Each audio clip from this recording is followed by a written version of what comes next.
been putting loot to the side so I can start up my own business. If you ever feeling ready to put some work out there, I got you.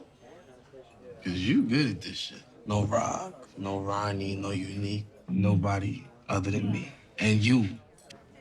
You're the hardest nigga I know, Joe. You got my boy, K. One of the baddest motherfuckers we both know. She run these streets harder than some of these men. But ain't got no heart.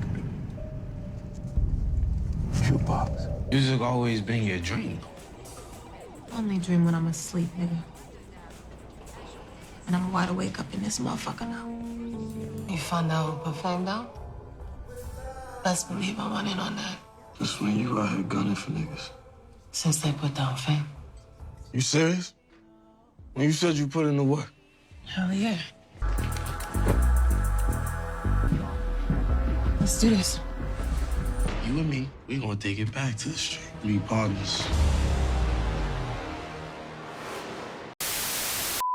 Welcome back, Top Notch Gang, to another video. Once again, we've made multiple videos trying to pinpoint the exact timeline of Kanan and Jukebox from the young streets of Queens to who we saw them as in the original Power, and now we're closer than ever to bridging that gap of all the clues and details that made them end up who they are, especially with the new Jukebox we got in season 4. Now, with all that being said, I think with all the teasers, clues, details, and information we've received this season, as well as the leaked episode descriptions, we're going to be able to point out their next kills, their master plan to take over the streets, just them two being business partners, the introduction of characters like Ghost and Tommy, their connection with them, and how everything's going to play out going forward, leading into the show Power Origins, which of course is going to be Tommy and Ghost focused on their younger selves, with a big impact and part played by, of course, Kanan and Jukebox. So with that being said,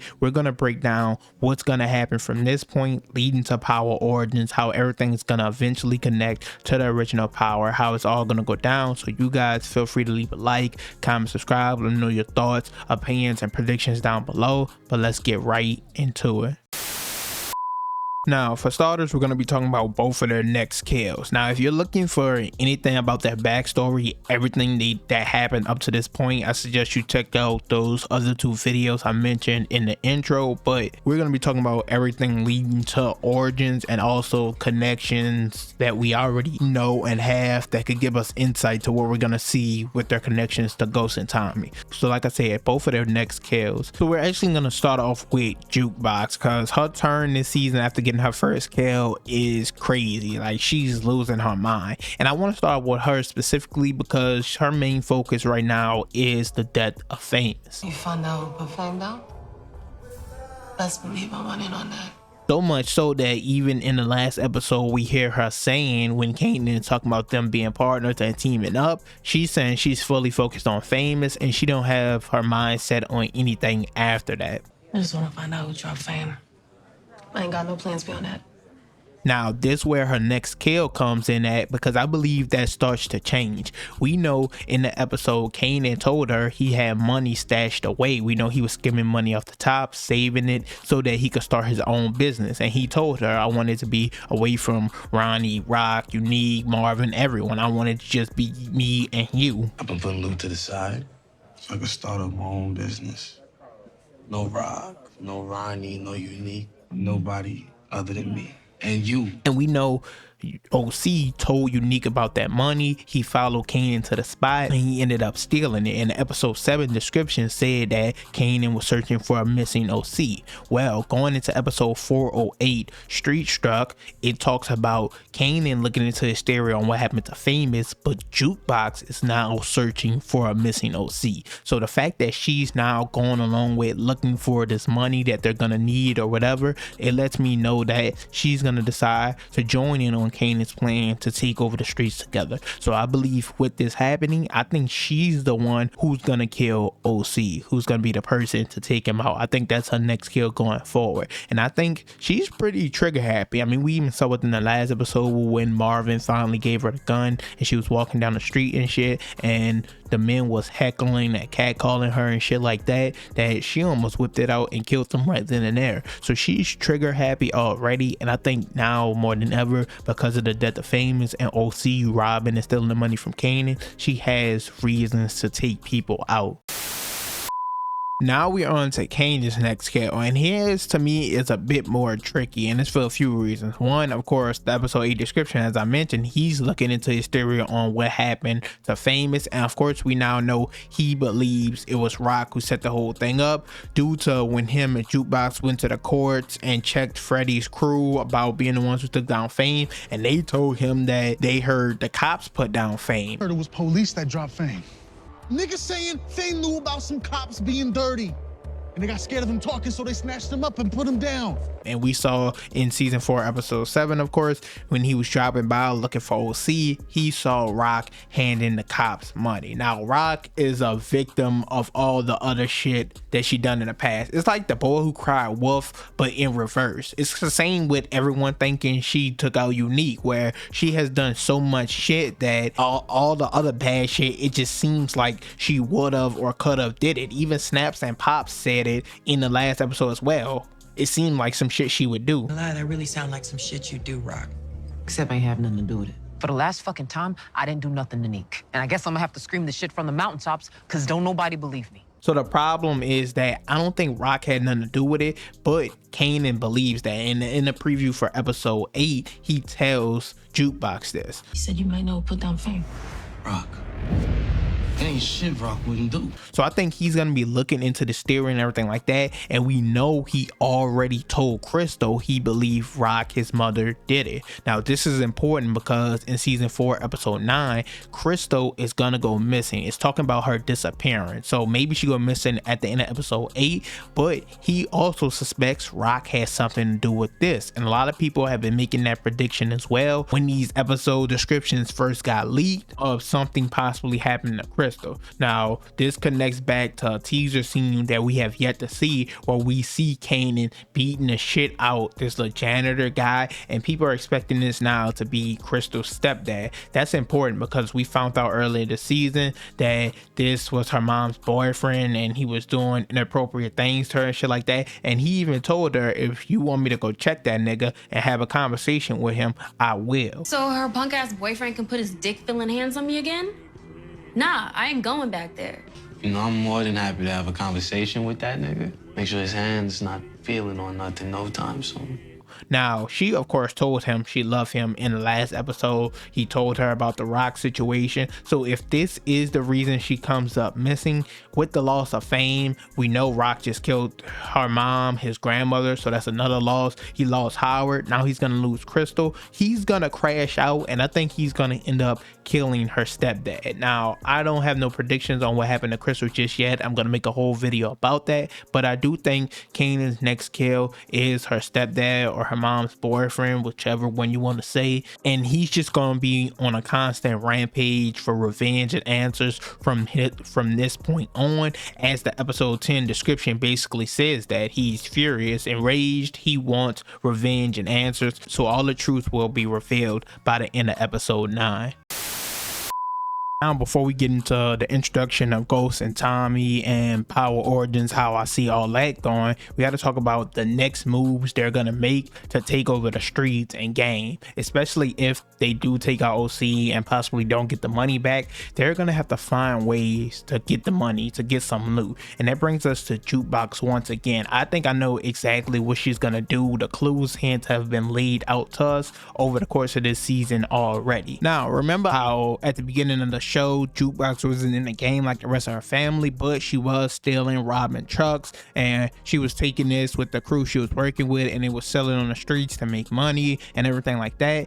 I think she's gonna go back to this life for two reasons. One, we see in the episode 409 description, I believe, it talks about her revisiting her past. Now, I thought about this, about her going through her tragedies and everybody and everything she's lost, which is very possible, but I also remember that her friends and crew that she did this shit with, now that she's back in the game, we saw them be reintroduced a few episodes ago where she went out for drinks with them, and they even talked about her coming out with them for old times, hitting a lick again, and she was like, that feels like going backwards for her. It doesn't feel like going forward. What your head? Fools paying crazy premium for merch right now. Appreciate the offer, but shit feels a little like going backwards to me.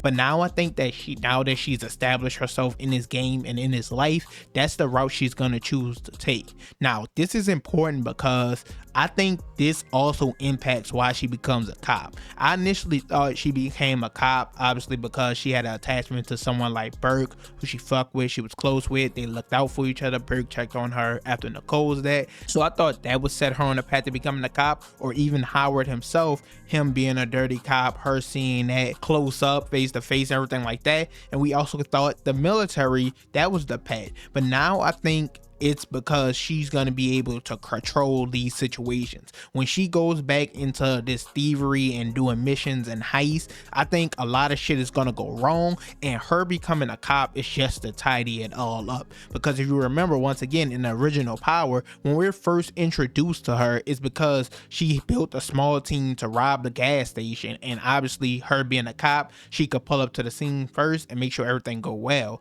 Now obviously that mission went wrong, she killed one of the guys, but once again, because she's a cop, she could cover up everything that happens and went wrong. She took the camera footage. The guy on her team that she killed said he killed the cashier and then she killed him. Everything tied it up. And we see later in that season as well, she goes on a heist and mission with Kanan where they rob this jewelry store, take these watches, diamonds, all this other shit. And since she's a cop, when they're getting away in the car, she redirects them to a different area and allows her team to get away. So I think this is her path to becoming a cop. It has nothing to do with who she's affiliated with or anything like that. It's simply to make her job and what she wants to do easier. And funny enough, when she meets back with her crew in episode 3, like I mentioned earlier, one of the guys says a line that also made me hint or give me a clue that this is why it happened. Check out what he said. Listen, ain't nothing wrong with doing what you was doing before if you do it better. And older Jukebox even mentioned this in the original Power. Kanan obviously didn't like that she became a cop. He did not fuck with that shit, which is possibly another reason on his list why he wanted to kill her. But when she was asking him what went down with Ghost, he didn't want to tell her. He was like, "You're not black no more, you blue." And she was like, "That's exactly why I could help." You ain't black no more. You blue. Which is why I can help.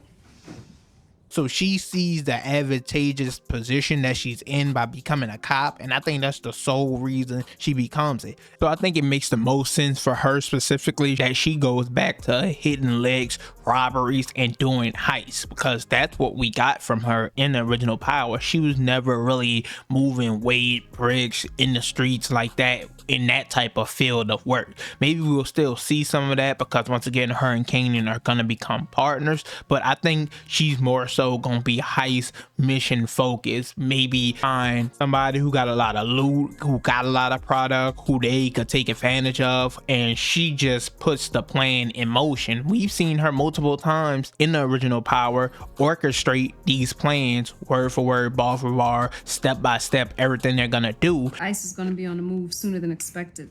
We gotta do the lick tomorrow. Dirt, you're running point on entry and handling the silent alarm. And this is something that we know now she learned from the army, because we saw when her and Kanan pulled up to the basketball court to check Freddy's crew, she was planning how to make sure they don't escape and to corner them, to make sure they get the information, everything they need. Closest any gun gonna be in their jackets. You get the drop on her? Ain't gonna be nowhere for them to run. You cover the far side? Let me get their attention. So this is something that she's just good at. So I think the robbing, the missions, the heist route is the way she's gonna choose to go, and it's how she's gonna start making the money for them. Now we get into Power Origins, the connection, the meetup, the recruitment of young Ghost and young Tommy. Now this is kind of what we've all been waiting for, that and probably the Breeze introduction. We're not gonna even get into Breeze, but the Ghost and Tommy, we all know why we've been waiting for it, because of course it's already been well established that Jukebox, or Ghost and Tommy, knew of Jukebox from earlier in her life of when she was in the game, and we get that from a few different scenes. One, when Ghost was asking him who had Tariq, he was like, one of the hardest motherfuckers they both know, cold-hearted. You got my boy, Kay. One of the baddest motherfuckers we both know. She run these streets harder than some of these men. but it ain't got no heart. Jukebox. And Ghost said her name, so Ghost of course knew who she was. Then of course later we didn't see Ghost explaining the situation of what went down to Tommy and asking do he remember Jukebox, and he's like, yeah, that crazy bitch. And remember Jukebox? Yeah, that fucking crazy bitch. That one. Now all this is interesting because when we saw these scenes initially and we saw the Jukebox from season 1, we were waiting to see what the fuck they were talking about, and I think we're getting into that crazy Jukebox. She's starting to crash out, shoot first, ask questions later, and we're starting to get that Jukebox, and I think we're gonna see her even more with the possible death of a Marvin, or even more in season 5 at the very least. Now of course Jukebox knew of Ghost and Tommy as well, at the very least knew of Ghost, because when Kanan told her about the fight with Ghost, how Ghost betrayed him, everything like that, she talked about Ghost, him being smart, good with a piece, and everything like that. Not Ghost. Ghost. Man, Ghost, he was your boy, that kid. Always with his head in the motherfucking book. Vicious with a piece, though. So we know they're gonna have a big impact on the upbringing of a young Ghost and Tommy, and that brings us of course to Power Origins that was already announced. Now I think we won't get season 1 of Power Origins until after Raising Kanan is finished, after season 5. Whatever happens with Rock and Marvin and Lou, I don't know yet. We'll see when season 5 comes, but I do think the actors and characters that play Kanan and Jukebox, they will go and transfer over to Power Origins. What I think is season 1 of Power Origins will be more of Tommy possibly just moving to the neighborhood, because remember he moved there, used to get bullied and beat up every day until he met Ghost, and then Ghost had his back. Bam! Put him on his ass. So no one ever messed with you after that? I was the only white kid for 20 blocks. Got my ass kicked every day. So I can see that taking place in season 1, and also Ghost, the tragic backstory of his dad, him dying, everything like that, before he fully dives into the game and meets Kanan and everything like that. So I think that will be season 1 of Power Origins, and then Jukebox and Kanan will possibly play a much bigger role on them going into season 2.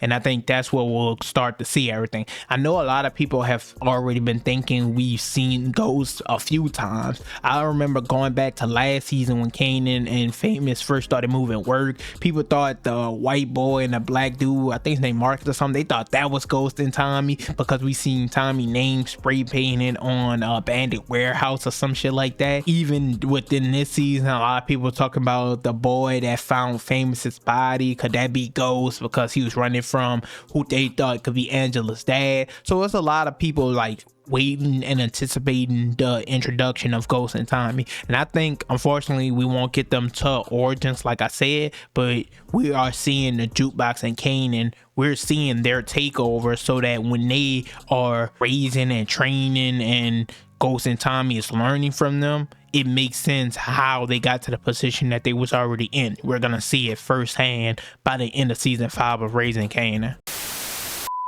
Overall, that's it for this video though. You can let me know your thoughts and opinions down below on Kanan and Jukebox's next kills, their next plans and moves to take over the game before the introduction of characters like Ghost and Tommy. I'm not gonna lie, I had another like 10 minutes prepared for this video. I had every single clip of older Ghost and Tommy, of what they said about how Kanan raised and trained them, everything they taught them, but I'm gonna save that for when they get introduced, so we can talk about what to expect when that time actually comes, because we're probably still so far away from that.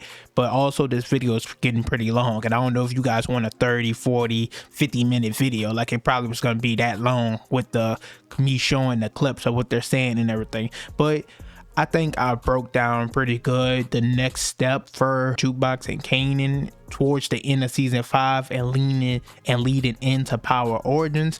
I'm excited for that. I'm expecting more news on that very soon, at the very least by the end of 2025, because I know Raising Kanan season 5 has already been filmed and done, so we probably get that early next year as well. I don't know, we have a lot to look forward to in the Power universe. As they say, power never ends. As usual though, you guys can leave a like, comment, subscribe, let me know your thoughts and opinion, but I'm out.